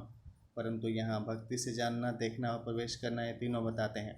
भक्ति से भगवान के दर्शन भी हो सकते हैं, यह भक्ति की विशेषता है, जबकि ज्ञान की परानिष्ठा होने पर भी भगवान के दर्शन नहीं होते। अतः भक्त की विशेष महिमा है। भक्ति में समग्र की प्राप्ति होती है। ब्रह्म की प्राप्ति में जानना और प्रवेश करना, ये दो बातें हो सकती हैं, और समग्र की प्राप्ति में जानना, प्रवेश करना और देखना, ये तीनों बातें होती हैं। कारण कि एक देशीय में एक देशीयता होती है और समग्र में समग्रता होती है। संबंध है। भगवान अनन्य भक्ति के साधनों का वर्णन करते हैं। मत कर्म कृण मत परमो मद्भक्तं संगवर्जितं निर्वैर सर्वभूतेषु यः स मामेति पांडवम। पांडव मतलब हे पांडव, यह मतलब जो मत कर्म कृत मेरे लिए ही कर्म करने वाला, मत परम मेरे ही परायण और मद्भक्त मेरा ही प्रेमी भक्त है, तथा संग वर्जित सर्वथा आसक्ति रहित और सर्वभूतेषु प्राणी मात्र के साथ निर्वैर वैर भाव से रहित है। सह मतलब वह भक्त, माम मतलब मुझे, एति मतलब प्राप्त होता है। व्याख्या इस श्लोक में 5 बातें आई हैं। इन पांचों को साधन पंचक भी कहते हैं। इन पांचों बातों के 2 विभाग हैं। पहला भगवान के साथ घनिष्ठता और दूसरा संसार के साथ संबंध विच्छेद। पहले विभाग में मत कर्म कृत, मत परम और मत भक्त, ये 3 बातें हैं, और दूसरे विभाग में संग वर्जित और निर्वैर सर्वभूतेषु, ये 2 बातें हैं। मत कर्म कृत, जो जब कीर्तन ध्यान सत्संग स्वाध्याय आदि भगवत संबंधी कर्मों को और वर्ण आश्रम देश काल परिस्थिति आदि के अनुसार प्राप्त लौकिक कर्मों को केवल मेरे लिए ही अर्थात मेरी प्रसन्नता के लिए ही करता है, वह मत कर्म कृत है। वास्तव में देखा जाए तो कर्म के परमार्थिक और लौकिक के 2 बाह्य रूप होते हैं, पर भीतर में सब कर्म केवल भगवान के लिए ही करने हैं, ऐसा एक ही भाव रहता है, एक ही उद्देश्य रहता है। तात्पर्य यह हुआ कि भक्त शरीर इंद्रियां मन बुद्धि से जो कुछ भी कर्म करता है वह सब भगवान के लिए ही करता है। कारण कि उसके पास शरीर मन बुद्धि इंद्रियां योग्यता करने की सामर्थ्य समझ आदि जो कुछ है वह सब के सब भगवान की ही दी हुई है और भगवान की ही है, तथा वह स्वयं भी भगवान का ही है। वह तो केवल भगवान की प्रसन्नता के लिए भगवान की आज्ञा के अनुसार भगवान की दी हुई शक्ति से निमित्त मात्र बनकर कार्य करता है। यही उसका मत कर्मकृत होना है। मत परमा, जो मेरे को ही परमोत्कृष्ट समझकर केवल मेरे ही परायण रहता है, अर्थात जिसका परम प्रापणीय परम ध्येय परम आश्रय केवल मैं ही हूँ, ऐसा भक्त मत परमा है। मद भक्त, जो केवल मेरा ही भक्त है, अर्थात जिसने मेरे साथ अटल संबंध जोड़ लिया है कि मैं केवल भगवान का ही हूँ और केवल भगवान ही मेरे हैं, तथा मैं अन्य किसी का भी नहीं हूँ और अन्य कोई भी मेरा नहीं है। ऐसा होने से भगवान में अतिशय प्रेम हो जाता है, क्योंकि जो अपना होता है वह स्वतः प्रिय लगता है। प्रेम की जागृति में अपनापन ही मुख्य है। वह भक्त सब देश में सब काल में संपूर्ण वस्तु व्यक्तियों में और अपने आप में सदा सर्वदा प्रभु को ही परिपूर्ण देखता है। इस दृष्टि से प्रभु सब देश में होने से यहाँ भी हैं, सब काल में होने से अभी भी हैं, संपूर्ण वस्तु व्यक्तियों में होने से मेरे में भी हैं और सबके होने से मेरे भी हैं, ऐसा भाव रखने वाला ही मद्भक्त है। संग वर्जित निर्वैर सर्वभूतेषु, यह केवल भगवान के लिए ही कर्म करने से, केवल भगवान के ही परायण रहने से और केवल भगवान का ही भक्त बनने से क्या होता है, इसका उपर्युक्त पदों से वर्णन करते हैं कि वह संग वर्जित हो जाता है, अर्थात उसकी संसार में आसक्ति ममता और कामना नहीं रहती। आसक्ति ममता और कामना से ही संसार के साथ संबंध होता है। भगवान में अनन्य प्रेम होते ही आसक्ति आदि का अत्यंत अभाव हो जाता है। दूसरी बात, जब भक्त को मैं भगवान का ही अंश हूँ इस वास्तविकता का अनुभव हो जाता है, तब उसका भगवान में प्रेम जागृत हो जाता है। प्रेम जागृत होने पर राग का अत्यंत अभाव हो जाता है। राग का अत्यंत अभाव होने से और सर्वत्र भगवत भाव होने से उसके शरीर के साथ कोई कितना ही दुर्व्यवहार करे, उसको मारे पीटे, उसका अनिष्ट करे, तो भी उसके हृदय में अनिष्ट करने वाले के प्रति किंचित मात्र भी वैर भाव उत्पन्न नहीं होता। वह उसमें भगवान की ही मर्जी कृपा मानता है। ऐसे भक्त को भगवान ने निर्वैर सर्वभूतेषु कहा है। संग वर्जित और निर्वैर सर्वभूतेषु, इन दोनों का वर्णन करने का तात्पर्य उसका संसार से सर्वथा संबंध विच्छेद हो जाता है, यह बताने में है। संसार से संबंध विच्छेद होने पर स्वतः सिद्ध परमात्मा की प्राप्ति हो जाती है। स मामेति, ऐसा वह मेरा भक्त मेरे को ही प्राप्त हो जाता है। स मामेति में तत्व से जानना, दर्शन करना और प्राप्त होना, ये तीनों ही बातें आ जाती हैं जो कि पीछे के 54वें श्लोक में बताई गई हैं। तात्पर्य है कि जिस उद्देश्य से मनुष्य जन्म हुआ है वह उद्देश्य सर्वथा पूर्ण हो जाता है। विशेष बात है, श्री भगवान ने 9वें अध्याय के अंत में कहा था, मन मना भव मद्भक्तो मद्याजी माम नमस्कुरु मामे वैश्यसि युक्त वैवमात्मानं मत्परायण। 9वें अध्याय का 34वां।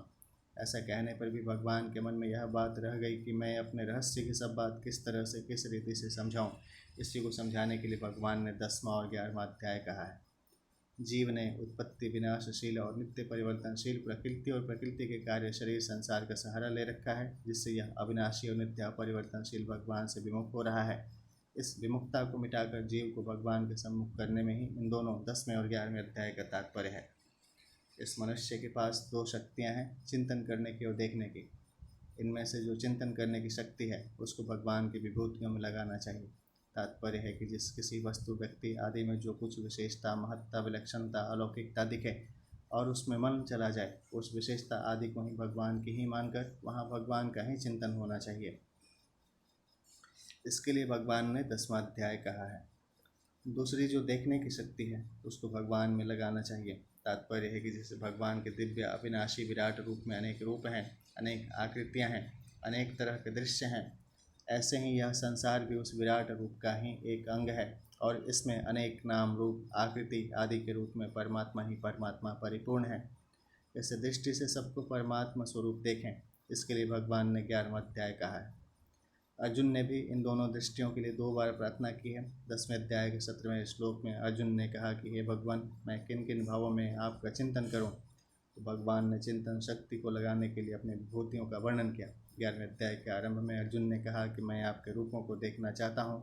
तो भगवान ने अपना विश्व रूप दिखाया और उसको देखने के लिए अर्जुन को दिव्य चक्षु दिए। तात्पर्य यह हुआ कि साधक को अपनी चिंतन और दर्शन शक्ति को भगवान के सिवाय दूसरी किसी भी जगह खर्च नहीं करनी चाहिए। अर्थात साधक चिंतन करे तो परमात्मा का ही चिंतन करे और जिस किसी को देखे उसको परमात्मा स्वरूप ही देखें। परिशिष्ट भाव है, जिस भक्ति से भगवान चतुर्भुज रूप से देखे जा सकते हैं, उस भक्ति का स्वरूप बताते हैं कि मनुष्य संसार से संबंध विच्छेद करके सर्वथा मेरे परायण हो जाए। मत कर्म कृत, यह स्थूल शरीर से भगवान के परायण होना है।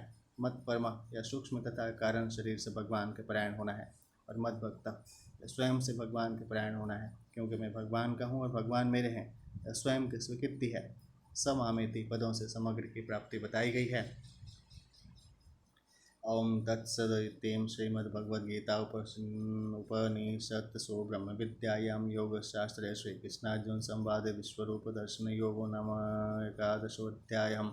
इस प्रकार ओम तत्सत इन भगवान नामों के उच्चारण पूर्वक ब्रह्म विद्या और योग शास्त्र में श्रीमद्भगवद्गीतोपनिषद रूप श्री कृष्णार्जुन संवाद में विश्वरूप दर्शन योग नामक 11वां अध्याय पूर्ण हुआ। अर्जुन ने भगवान से दिव्य दृष्टि प्राप्त करके भगवान के जिस विश्वरूप के दर्शन किए थे उसके वर्णन को पढ़ सुनकर भगवान के प्रभाव को मान लेने से भगवान के साथ योग संबंध का अनुभव हो जाता है। अतः 11वें अध्याय का नाम विश्वरूप दर्शन योग है। 11वें अध्याय के पद, अक्षर और वाच। पहला, इस अध्याय में अथैकादशो अध्याय के 3 अर्जुन वाचा आदि पदों के 22 श्लोकों के 851 और पुष्पिका के 13 पद हैं। इस प्रकार संपूर्ण पदों का योग 889 है। अथैकादशो अध्याय के 7 अर्जुन वाचा आदि पदों के 70 श्लोकों के 2193 और पुष्पिका के 50 अक्षर हैं। इस प्रकार संपूर्ण अक्षरों का योग 2320 है। इस अध्याय के 55 श्लोकों में से पहला श्लोक 33 अक्षरों का और 15वें से 50वें श्लोक तक के 36 श्लोक 44 अक्षरों के हैं। शेष 18 श्लोक 32 अक्षरों के हैं। दूसरा है, इस अध्याय में 11 वाचा हैं। 4 अर्जुन वाचम, 4 श्री भगवान वाचम और 3 संजय वाचम। 11वें अध्याय में प्रयुक्त छंद हैं। इस अध्याय में 55 श्लोक हैं। उनमें 19 श्लोक अनुष्टुप छंद के, 3 श्लोक उपेंद्र व्रजा छंद के और 33 श्लोक उपजाति छंद के हैं। अनुष्टुप छंद वाले 19 श्लोकों में से पहले और 55वें श्लोक के प्रथम चरण में भगन प्रयुक्त होने से भ विपुला, 11वें और 53वें श्लोक के प्रथम चरणों में नगन प्रयुक्त होने से न विपुला और 10वें श्लोक के प्रथम चरण में नगन तथा तृतीय चरण में भगन प्रयुक्त होने से संकीर्ण विपुला छंद वाले श्लोक हैं। शेष 14 दूसरे से 9वें तक, 12वें से 14वें तक, 51वां, 52वां और 54वां श्लोक ठीक पथ्यावक्त्र अनुष्टुप छंद के लक्षणों से युक्त हैं। शेष 36 श्लोकों में से 28वां, 29वां और 45वां श्लोक उपेंद्र प्रजा तथा शेष 33 15वें से 27वें तक, 30वें से 44वें तक और 46वें से 50वें तक श्लोक ठीक उपजाति छंद के लक्षणों से युक्त हैं। ध्यान से बोलिए श्री सत्यनारायण भगवान की जय। श्री विष्णु नमः, श्री परमात्मने नमः। ओम श्री परमात्मने नमः। हरिः ओम। अथ द्वादशोऽध्यायः। ओम विष्णु नमः। हरिः ओम। शान्ताकारं भुजगशयनं पद्मनाभं सुरेशं विश्वाधारं गगनसदृशं मेघवर्णं शुभांगं लक्ष्मीकान्तं कमलनयनं योगविद्यानगम्यं वन्दे विष्णुं भवभयहरणं सर्वलोकैकनाथम्। ओम भूर्भुवस्वः तत्सवितुर्वरेण्यं भर्गो देवस्य धीमहि धियो यो नः प्रचोदयात्। सर्वस्वरूपे सर्वेशे सर्वशक्ति समन्वितं वयभ्यस्त्राहिनो देवीं दुर्गे देवी नमस्तुते। नमो दिव्यै महादिव्यै शिवायै सत्तं नमः। नमो प्रकृत्यै भद्राय नियतापन्था स्मताम्। ओम भूर्भुवस्वः तत्सवितुर्वरेण्यं भर्गो देवस्य धीमहि धियो यो नः प्रचोदयात्। ओम विष्णु नमः। ध्यान सूर्य विष्णु भगवान की जय। कृष्ण भगवान की जय। श्यावल रामचंद्र की जय। अयोध्या दरबार की जय। काशी दरबार की जय। विश्वनाथ दरबार की जय। सोमनाथ दरबार की जय। बाबा धाम दरबार की जय। सब देव मंदिर दरबार की जय। सब संतन की जय। सब देवतन की जय। ओम विष्णु नमः। जनता जनार्दन की जय। हम ओम विश्वेश्वराय देवाय नमः। ओम हरिः ओम। नमो दिव्यै महादिव्यै शिवाय सत्तं नमो। नमः प्रकृत्यै भद्राय नियतः पन्था स्मताम्। रोगान् शेषान्नपहांसि तुष्टां भ्रष्टातु कामान् सकलानभीष्टान्। त्वमाश्रितानां च विपन्नराणां त्वमाश्रितां ह्याश्रयतां प्रयान्ति। सर्वस्वरूपे सर्वेशे सर्वशक्ति समन्वितं वयभ्यस्त्रायणो देवीं दुर्गे देवी नमस्तुते। दुर्गे स्मृता हर्षिभीतिमशेषजन्तौ स्वस्ते स्मृतां मतिमतीवं शुभां ददासीं दारिद्र्यदुःखभयहारिणिका त्वदन्या। सर्वोपकारकरणाय सदयाद्रचित्तां। सर्वे भवन्तु सुखिनः सर्वे सन्तु निरामयाः। सर्वे भद्राणि पश्यन्तु मा कश्चिदं दुःखभागं भवेताम्। सर्वमङ्गलमाङ्गल्ये शिवे सर्वार्थसाधिके शरण्ये त्र्यम्बके गौरी नारायणे नमस्तुते। ओम हरिः ओम।